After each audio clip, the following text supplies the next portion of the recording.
Olá pessoal, eu sou a professora Danile, juntamente com a professora Gilberlânia. Por meio dessa vídeo resenha, nós vamos compartilhar com vocês as nossas impressões acerca da leitura de uma das obras da professora e escritora Irandé Antunes. A ideia surgiu na disciplina Gêneros Textuais, Multimodalidade e Ensino do Texto, ministrada pela professora doutora Maria Zenaide Valdivino da Silva. Quanto à nossa formação acadêmica, nós somos licenciados em Letras, Língua Portuguesa pela Universidade Federal de Campina Grande e pós-graduandas pelo Programa de Pós-Graduação em Ensino da Universidade do Estado do Rio Grande do Norte. O livro escolhido foi Aula de Português, Encontro e Interação, publicado em 2003. A autora, que é doutora em Linguística pela Universidade de Lisboa, introduz na obra novas diretrizes para o ensino de língua portuguesa. E seu objetivo é chamar a atenção dos professores para as práticas tradicionais que se perpetuam nas escolas, o que para ela leva a um quadro nada animador e quase desesperador do insucesso escolar.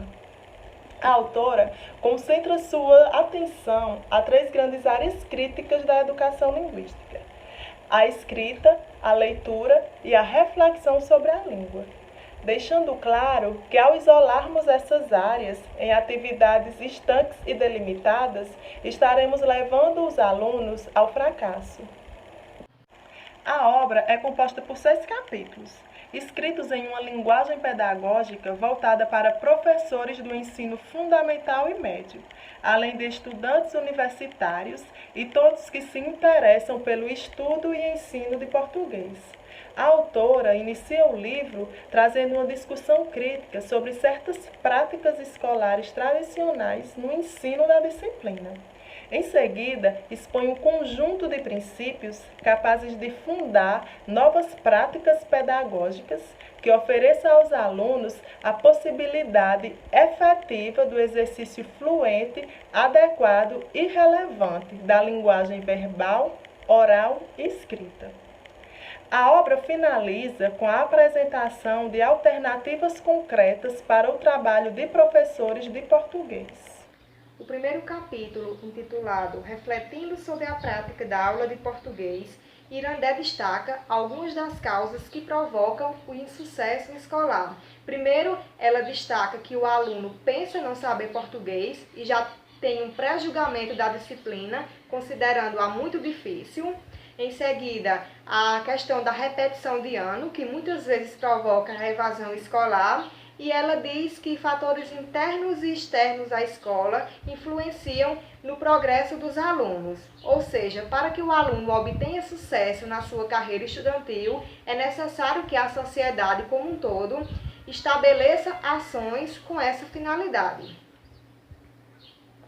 Em seguida, a autora reconhece que há uma série de ações que as instituições governamentais têm implantado em prol de uma escola mais eficiente.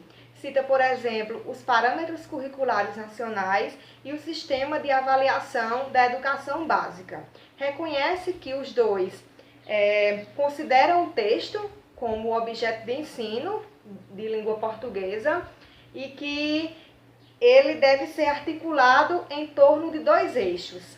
Para fechar esse primeiro capítulo, Irandé mostra-nos como acontece a atividade pedagógica nos 4 campos: o da oralidade, o da escrita, o da gramática e o da leitura.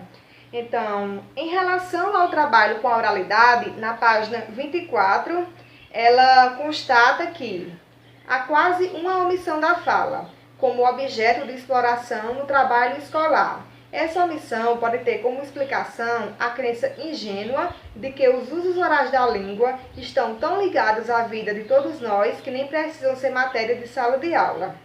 No segundo capítulo, intitulado Assumindo a Dimensão Internacional da Linguagem, a autora tece algumas implicações pedagógicas que o professor deve adotar para tornar o trabalho com a escrita, com a leitura, com a gramática e com a oralidade significativo. Por exemplo, acerca da escrita, ela diz que deve-se considerar uma escrita de autoria também dos alunos, textos socialmente relevantes e funcionalmente diversificados, textos que tenham leitores concretos. Quanto à leitura, uma leitura de textos autênticos e uma leitura crítica, para que possa despertar nesses alunos desde cedo a sua visão crítica. Em relação à gramática, uma gramática que seja relevante, ou seja, aplicáveis aos usos sociais da língua, uma gramática que seja funcional e contextualizada. Repensando o objeto de ensino de uma aula de português. Bom, nesse capítulo, a autora traz algumas orientações e sugestões de atividades para se trabalhar os eixos já mencionados nos capítulos anteriores. Enfatiza a necessidade de um planejamento prévio do conteúdo programático e, a partir dele, tentar desenvolver uma metodologia que possa ampliar a competência do aluno para o exercício cada vez mais pleno da fala e da escrita, incluindo também a escuta e a leitura. Irandé destaca ainda que a escola necessita adotar a língua em função. Uma língua, portanto, que envolva mais de uma pessoa, com algum propósito, num contexto específico, sob a forma de um texto pertencente a algum gênero. Redimensionando a avaliação.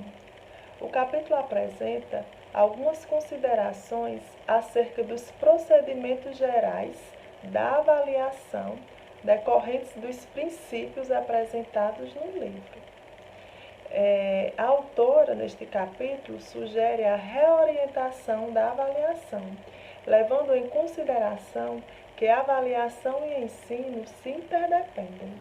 No capítulo 5, intitulado Conquistando a Autonomia, Irandé acentua que, muitas vezes, o desejo de mudar por parte do professor acaba sendo impedido por conta de algumas questões, como a questão do preparo para o vestibular e concursos, a interferência dos pais, a insegurança dos professores em relação ao novo, como também os próprios alunos, que, quando não estudam a gramática de forma tradicionalista, acham que não estão tendo aula de português.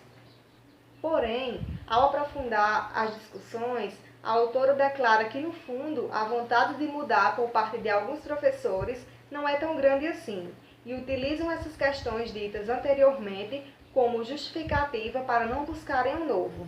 Mais adiante, Irandé focaliza no papel do professor, enfatizando que está na hora de ele partir para alcançar sua autonomia, ou seja, um profissional que traça seus objetivos, que seleciona os métodos de trabalho mais adequados e, sobretudo, um profissional que tem comprometimento com a educação linguística de seus alunos.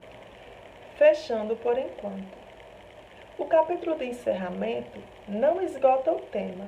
Ele está aberto para novas reflexões e inferências.